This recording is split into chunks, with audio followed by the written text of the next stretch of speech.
Ripple Labs, the four acts of the play that tell the story of initial coin offerings under American law, have now reached the climax of a 10-year odyssey with the resolution of three of the four lawsuits and Ripple Labs trading opposing responses to petitions for summary judgment on Friday, December 2.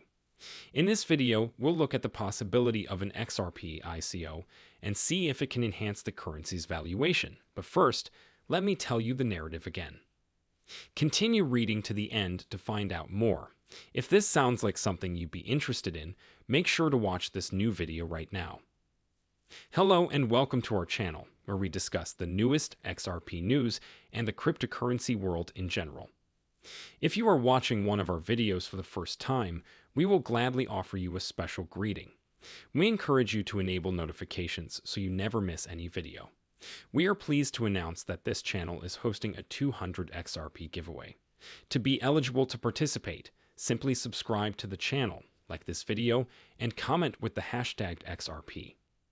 The winner will be notified on October 15th. To you, the story begins with long-forgotten initiatives, such as Mastercoin and Counterparty, which were propelled into the spotlight by initiatives such as Ethereum and are now slowly dying as American cryptocurrency engineers flee the country for better opportunities elsewhere. It was widely assumed that Ripple would lose, and its demise would be profoundly significant. One of the oldest and most significant. The firm and the protocol it supports are the world's cryptocurrency projects. Almost everyone has heard of XRP. When Ripple was founded in 2012, the word initial coin offering was not in use. Enforcement efforts against the then tiny crypto company also failed.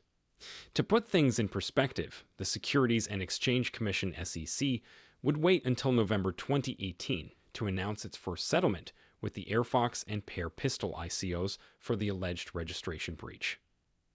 Ripple's network began operations on January 1, 2013, about 6 years ago. Aside from the fact that XRP has been among the top 10 coins in terms of market capitalization for nearly a decade, the Ripple project also stood for a revolutionary consensus technique. At a period when alternative forms of blockchain coordination were still in their infancy, a group of nodes known as the UML or Unique Node List votes round-robin until 80 of them agree on which transactions should be put to the end of a chain. This is how Ripple's innovative consensus mechanism functions in the absence of this is analogous to an idea. Similar strategies are utilized in this vote, which is known as delegated proof of stake.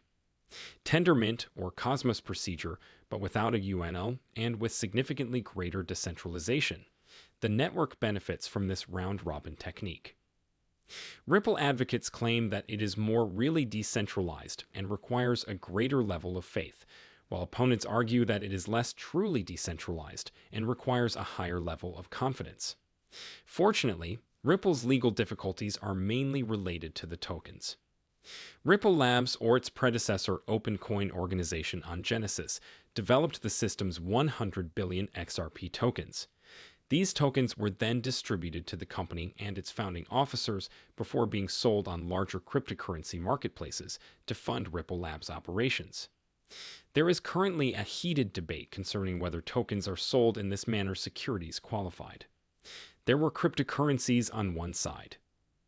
Owners of businesses who argue that token sales could be utilized for crowdfunding, as well as a poorly regulated governance system. On the other hand, many attorneys, especially those headed by one firm, anticipated that the SEC would finally realize its mistake and take measures to put an end to the practice. As we now know, the skeptics were accurate. Kik Interactive was the first initial coin offering eco to fail. Kik, a small messaging service, switched to cryptocurrency in 2017 at the height of the first major eco mania. While selling tokens to the general public, Kik does not have a valid registration statement in place. Kik was unsuccessful in a petition for partial reversal of this SEC's lawsuit 16 months later. The next victim of the SEC was Telegram. The well-known messaging service Telegram was allegedly created by Russian millionaire Pavel Durov. Despite being one of the most popular message programs on the planet, Telegram is notorious for having no income to address this during 2018. Telegram used private placement to create and sell cryptocurrency tokens worth an incredible $1.7 billion. The key difference between Telegram and Kick Interactive was that it initially provided tokens via private placement to high net worth and overseas investors who would likely unload those tokens onto U.S. markets. American retail customers, the SEC's Sue Telegram was able to obtain an immediate restraining order delaying the token conversion just days before the tokens were intended to be disseminated. If the SEC filed a motion for preliminary injunction, it would easily win. The official Telegram token project was quickly abandoned, but has subsequently survived in other unconnected forms. The Bri project, pronounced library, was the next to be shelved with decentralized monetization potential. LBR reimagines U2 to address the issue of politically motivated censorship at companies like Google and Facebook, where the token serves a purpose in a genuine application. However, because it was decided that the sale of that token constituted an offering of investment contracts, LBR lost a summary judgment motion. This time of year in New Hampshire is comparable to Kick Interactive and Telegram. Elbri Incorporated, according to Elbri, will most likely die shortly. Brings us to the main topic of the day. Ripple's ICO will be a success and enhance the price of XRP. Please remember to check the notification box and subscribe to our channel to be the first to learn about any XRP updates.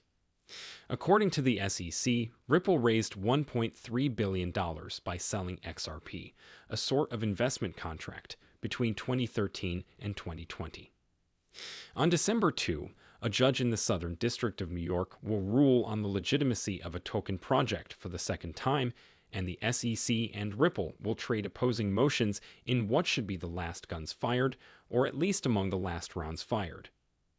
Stuart Alderity's Companies Counsel limited Ripple's argument on this subject to a single tweet and applied his denial method. He claimed, among other things, that the tokens were sold for consumption purposes and that there is no investment contract because no legal agreement exists between Ripple and her customers. For its part, the SEC requests that the court look beyond boilerplate disclaimers and consider the facts as they currently stand, such as who buys tokens. The SEC made at least 15 comments on the economic reality of Ripple sales using them. This economic reality, it is said, disproves the idea that Ripple offered and sold XRP primarily for consumer usage. Looking at previous lawsuits, it is clear which defense has done better in federal courts. In Kick, Judge Alvin Hellerstein contended that the emphasis should be on economic facts, instead of formality, and that forms should be discarded in favor of content.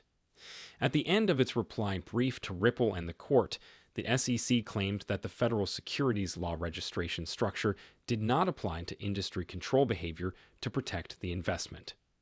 At this point, the crypto community has mostly embraced the likelihood that a typical ICO will most likely pass. We put a core set of criteria to the test used to distinguish securities. In my perspective, the judgment in the Ripple litigation will simply serve to confirm. However, there is another economic element that should be considered. Cryptocurrency is not going away. Despite all of the precedents concerning economic reality, the more relevant point is that there are hundreds of millions of crypto users worldwide, and that number is rapidly increasing. Many of these users are Americans who enjoy attempting to launch a Ford Model T into space, telling next-generation crypto projects that the sky is falling. The only way to comply is to come in and register, which is absurd. While self-custody and direct peer-to-peer transactions over the internet, rather than paper documents signed in wet ink and mailed to a transfer agent or broker-dealer, constitute the fundamental mode of operation for cryptocurrencies, the trade of crypto assets is not supported by any national securities exchanges.